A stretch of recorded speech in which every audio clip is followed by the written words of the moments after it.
Welcome to the Business Men and Women of Color podcast. I am your host, Ann Austin, and it is my pleasure to bring quality programs to all of you. I am excited yet again with another amazing speaker and a fellow podcast participant from 2016 who is back to give us an update on what she's been up to with her business and all her initiatives. So I can't wait to talk to her. So stay tuned and listen to this podcast as well as go to all of the pages and listen to all of the podcasts from all of the speakers because they are giving out some tremendous information that you do not want to miss. You can't get it anywhere else, so please take advantage of this unique opportunity. Just in case you did not know, the purpose of the Businessmen and Women of Color podcast is not only to share our industry information, but we're also encouraging working professionals and career seekers to enter their line of work. And this means more information for you to make an informed career decision. We will also like to take a moment to thank our corporate partners and sponsors, which are a family of authors, Butler Armstead Consulting Solutions, Human Resource Learning Center, J&F Enterprises, and Women Offering Wealth, along with many of our other business partners and sponsors who's helping to make this event a success. So today I'm excited because we have a fellow podcast participant from 2016, Jennifer Garcia, who is the founder of Spiritual Spectra, which is an organization that is a spiritual and holistic healing practice offering an array of services that increase wellness through the mind-body-spirit connection. Jennifer is a certified energy healer, spiritual consultant, psychic medium, and motivational speaker. Prior to founding her business, she ran her own marketing and design called Logic Creative for 7 years. Having previously earned her master's degree, she also worked in a higher education institution as an academic advisor and university instructor. And combined with her years of experience and various skills, she's been able to guide individuals to make a better decision for their life, relieve blockages, and empower them to live a happier and healthy life. So I want to welcome Jennifer to the podcast. Welcome, Jennifer. Thank you so much, Anne. I'm looking forward to it. Absolutely. I am so happy that you are back here supporting all the other speakers and being a role model for everybody here. So tell us, what has been going on with Jennifer since last year? Well, I'm really excited that I've actually added a few more services that I had not previously offered. So one of the services that I recently offered is goal setting consultations. Now, since I started my business, I've been offering spiritual consultations, which gives guidance on various life issues.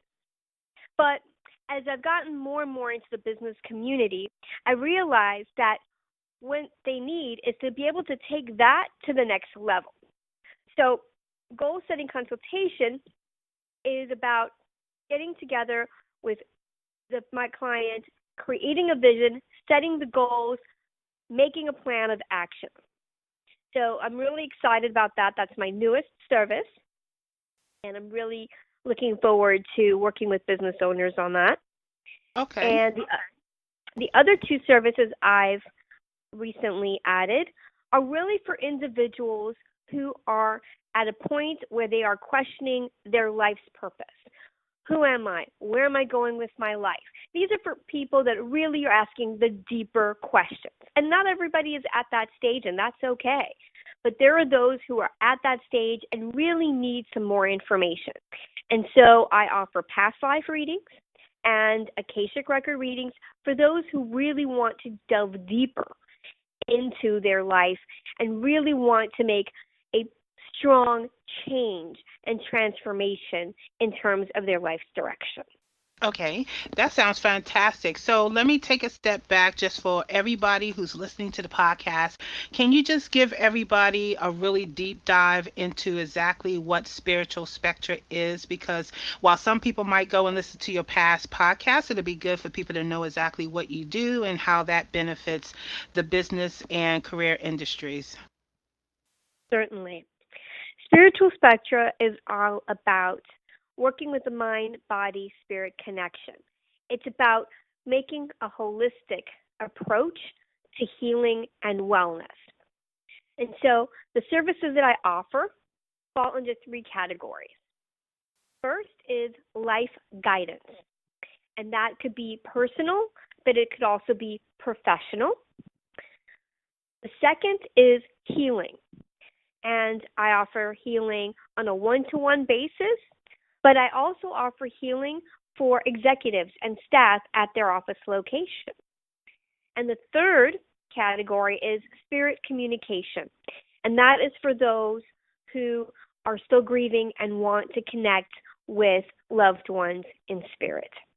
And so this takes you through the different stages of your life, from where you need information, where you need connection, and where you need healing. Okay. And so if I kind of go back and remember some of the stuff you talked about in relation to health and wellness and work-life balance, why do you think it's important for people to use your service because it's so specialized? What are some of the benefits that they get? Because a lot of people out there trying to do spiritual healing or some form of health and wellness.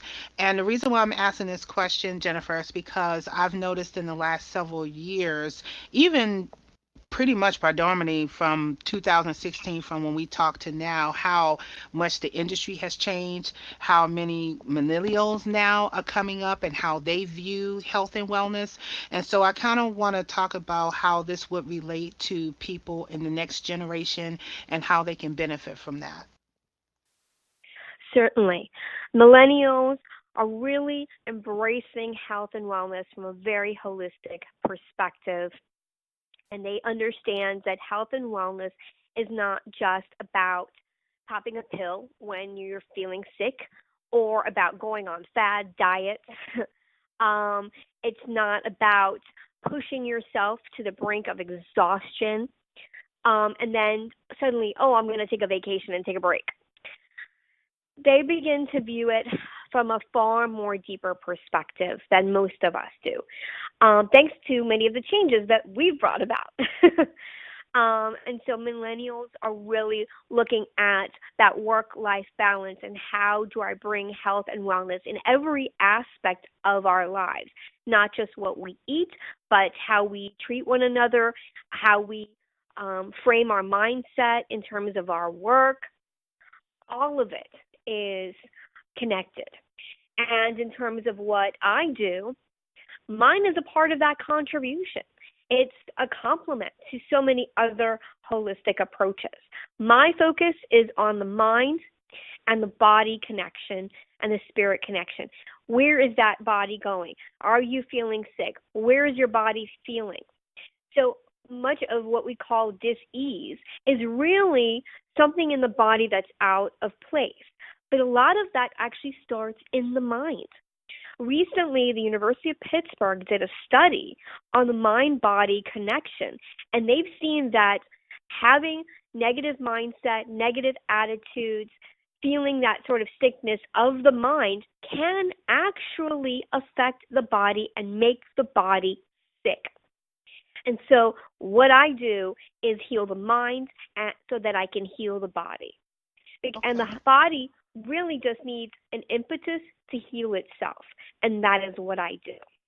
Okay, so what type of illness do people suffer from? Is just normal stress or ulcers, the normal things that people get when they're stressed out? Or are there other associated illnesses that you can attest to that people suffer when their mind and their body is just not together? Headaches, or something even worse like migraines, nausea, ulcers. They have stomach acid reflux. Oh, that's They could, interesting. Acid reflux. yes, I said, yeah, I was saying acid reflux is an interesting one. You wouldn't think that that would be part of the illness. yes, it is one of them. That high increase of stress increases acid reflux. And for those who already have it, it just makes it worse. Other aspects would be intestinal issues. Um, not to get too nitty gritty, but Hmm. constipation or issues with your intestines. It can affect your heart rate, affect your body's response to the world as it is, because there's such a thing called flight fight response. And what that means is that when we are in mortal danger, our body begins to build up adrenaline. And the adrenaline causes our body to have great strength. That's how sometimes people are able to do these leaps and bounds and things under, mortal danger that they normally wouldn't do on their day-to-day life. And it's the adrenaline in your body that's pumping your body up. The problem is, if you are undergoing stress on a regular basis, what your body is doing is constantly adding that adrenaline. Your body can only take so much adrenaline at a time. And so basically, you're pumping your body up with adrenaline over and over and over again, and that eventually leads to exhaustion where you just pass out. So that's another side effect of stress. Stress also can impact other illnesses that you already have. So if you have other existing illnesses in your body, stress can just make them worse. Okay. So that is really interesting that I know that in the minority community, there's primarily high blood pressure, diabetes, all of some of the things that you've mentioned that could contribute to stress. In your opinion, do you find that, and I'm just going to go a little deep diving on this conversation, so let me know if you're not comfortable, but do you find that minorities, and especially who are entrepreneurs or in career fields, are likely to be more stressed than any other culture out there? I think that they put a great deal of pressure on themselves Okay. to compete, to strive, to be better, whether it's because they absolutely have to or because they feel they have to. And because they put that pressure on themselves, then yes, they are more susceptible to high blood pressure and diabetes, basically because of their sugar consumption, because we turn to food very often to Yeah, make our we do. levels I know feel better. I'm a queen of ice cream, so I know that I have that problem. But I'm asking that question because what I'm trying to get people to understand and hear through this podcast is not just the techniques of just being well in general, but just how impactful it is when we're not healed body, mind, and soul. You see what I'm saying? So I really want people to hear that because it's not a minority thing. It's not another cultural race thing. It is a stressful thing. And like you said, a lot of times we do put stuff on ourselves. We stress out over the smallest thing to the biggest thing, but we have to find a balance. And if you can offer some suggestions on work life balance, because a lot of us, whether we're an entrepreneur or career person, we have a lot of things that we're juggling day to day, and it would be nice to hear like what some resolutions that we could do to try to alleviate stress, and then maybe talk about some of the stuff that you can offer as your service to help someone to alleviate stress if the normal stuff is not working for them. Certainly. So I want to get back to your question when you were talking about minorities because one other factor is food. Now, soul food may be delicious, but unfortunately, it is not exactly good for the body. Fried foods, high cholesterol, it's tasty, but it's about balancing it out. Instead of just, digging into some fried chicken and mashed potatoes and some biscuits, maybe make that a baked chicken and some vegetables. And why not? Make the mashed potatoes too. It's all about balance. And so incorporating the food factor in terms of your day to day, you need to plan ahead. The day before, you need to decide what am I eating tomorrow and already still have those snacks and meals prepared. By the same token, you need to take little breaks during the day. Your body and your mind can only take so much. And so you want to take little breaks. It could be 5 minutes, 10 minutes to just quiet your mind, close your eyes, turn the lights off, shut the phone, tell everybody to just leave you alone so you can just have some quiet time for yourself. And that can't always be easy, depending on your work environment.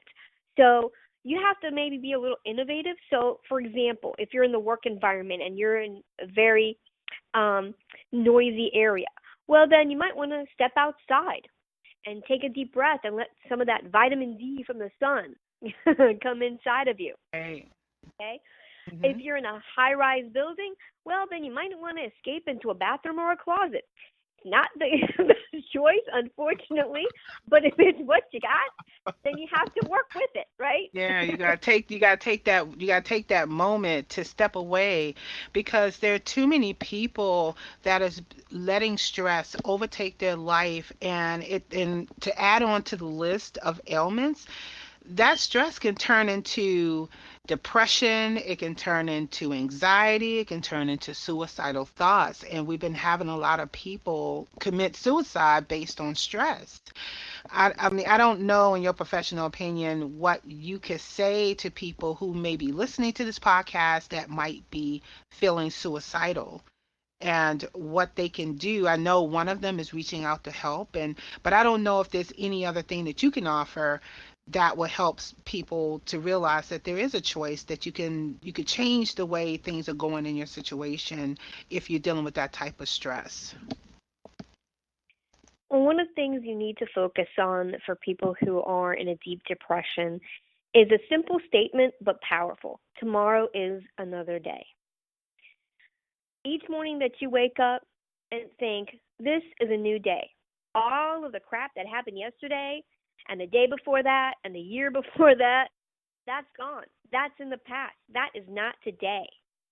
Today, I can begin anew, start my life from scratch all over again. And it may sound simple and it may even sound trite, but actually waking up and thinking that and forcing yourself to say that out loud can begin to change your mindset. The other is reaching out to people. When people are depressed, the first thing they do is they withdraw. They close themselves off from people, from family, from friends. They hide in their house with the lights off, completely dark. Open a window, walk outside and get some sunshine. Take a walk in the sunshine. I can tell you from personal experience. Years ago, my mother was ill with Alzheimer's. And that sent me into a very depressive state, as you can imagine. And what one of my friends did was she would literally arrive at my door every single morning, knock on my door, and take me for a walk. And we would just walk. And we would walk basically until I was too tired to walk. Some days it was 20 minutes, some days it was an hour. It varied. And being able to talk with her, being able to be out in the sun, being able to be out of the house every day, that made me feel a little bit better. Every day I was able to cope with what I was dealing with a little bit better.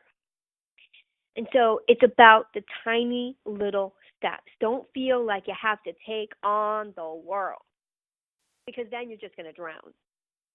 Take one teeny tiny step today that's going to make your life a little bit better. Right, and that is so absolutely true. Nothing is going to change like super overnight, but if you take, like you said, Jennifer, take that one little step to begin the healing process, and you have someone who can walk with you, talk with you, that you can confide in, and I think about that young man that I saw on the video who took his own life because his girlfriend was depressed and or she was bullied, and that should not be the only choice in your life. So if you know someone who is exhibiting symptoms or signs of depression or suffering with high levels of stress, please be a supportive figure for that person, to let them know that you're there for them. Like, do as Jennifer suggested, take them outside for a walk, get them out in the sunshine, have them do something more proactive and something that will get them to laugh and see the positive side of things, because there's too many of us on this earth for us to not notice when someone is ill from being stressed a lot or being depressed or feeling suicidal. Is from personal experience, I know what that is like. However, we as a people, and I mean all people, should be able to recognize when someone is being distant or have some issues and try to reach out and help. And for those who may be feeling like this, who are listening to this, please have an open mind. Reach out to people who love you, reach out to people who support you. I can't stress that enough. It is not the only option to take your life or to feel that you have no options. And I just had to put that out there, Jennifer, because I'm very passionate about it, as you can tell. To turn the conversation back over to you, what other initiatives are you currently working on that you want everybody to know about? Well, one initiative that I'm in the process of developing is a series of meditation workshops. It's not fully in the works yet, but I'm looking to start them soon. And part of that is helping people, giving them that opportunity to take a break from their day. And so I'm still trying to decide whether just to offer them in the evening, whether to also offer them at lunchtime. That's why they're not fully there yet. But I'm really looking to give people an opportunity in their day to take that break. If they don't feel comfortable doing so at work or doing so at home for whatever reason, they can come to my office, they can come to my space and take that time to meditate, quiet their minds. And so that's something that's in the works. Anyone who's interested, let me know. So that way when it's, launched, I can let you know. Awesome. And so, with the last question, Jennifer, what do you need as a small business to thrive from the people who are listening, from the people who are participating in this event? What do you need for Spiritual Spectra? Well, right now, I'm in the process of searching for a new office space. And that's Wonderful. why the meditation workshops haven't been launched yet, because I really need a space that is large enough to be able to do this and where I can do this on a regular basis. So anyone in the Maryland community who knows of office space, let me know. And then one of the things I have thought about doing, and I would love people's feedback on this, is doing a Kickstarter campaign. I've seen other people do this, and I've debated back and forth if this is something I want to do for my business. So anyone who's done a Kickstarter campaign for their business, and it's been successful, any advice on how to do that and whether it's advisable to do that would be really great. Wonderful. And so I want to end with just summarizing everything that's in this particular podcast. I want to encourage everybody, first of all, to go to the bottom of this page and listen to Jennifer's podcast from last year, because she offered such tremendous information in addition to the information that she shared here. I also want to encourage everyone to please reach out to Jennifer if you know of an office space. I know I'm also looking for an office space, but more so for her, because I think that the things that she is doing kind of trumps what I'm doing. We definitely need more people to help support with mental illness, with people who are depressed or feeling bullied, or even just in abusive relationship, or high blood pressure, or just being ill. We need to focus on those folks to get their mind, body, and soul healed up. And Jennifer is definitely an expert that can help with that. So if you can reach out to her, her contact information is on the bottom of this page. You can also reach out to me if you need further resources or need to know of someone else that can also assist in that. I'm here available if anybody needs that. And I also want to remind everybody to please go to all the pages and listen to all the podcasts, because you never know, the information you hear may be just for you. And with that, I want to thank you, Jennifer, for coming back on the podcast and letting us know about what you've been up to and all the great things that you're doing. And I'm really, really happy to have you on this podcast. Certainly. Thank you so much for inviting me and for doing this. I mean, that's amazing, the work that you are doing, bringing all of these entrepreneurs together. So you need to pat yourself on the back for that. Oh, well, thank you.